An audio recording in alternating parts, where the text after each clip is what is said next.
আসসালামু আলাইকুম এভরিওয়ান, কেমন আছেন সবাই? শুভ সকালবেলা। তো সকালবেলা আমার ওয়াইফ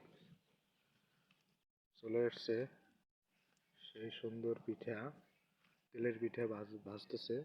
আপনারা দেখতে পাচ্ছেন পিঠার গোলা খোলাই দিল তেলের ভিতরে। তো এখন সুন্দর করে ভাজতেছে। আলহামদুলিল্লাহ, আপনারা সবাই দেখতে পাচ্ছেন অনেক সুন্দর হয়েছে। তো আপনারা কে কীভাবে তেলের পিঠা ভাজেন এবং কে পছন্দ করেন অবশ্যই আমাকে লাইক কমেন্ট শেয়ার করে জানাবেন।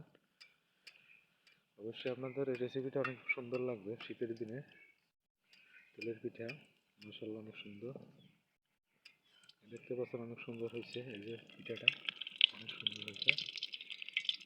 এতে বেশি উপকরণ লাগে না, চালের গুঁড়া, তারপরে চিনি, তারপরে আটা ইত্যাদি উপকরণ দিয়ে তৈরি, এবং কালো জিরা আছে দু একটা দুইটা। এই যে গোলা, এই যে হাতে গোলা আছে। তো আবারও দেবে দেখতেছেন গোলা মাশাআল্লাহ অনেক সুন্দর হইতেছে। তো এখানেই শেষ করলাম। আল্লাহ হাফেজ।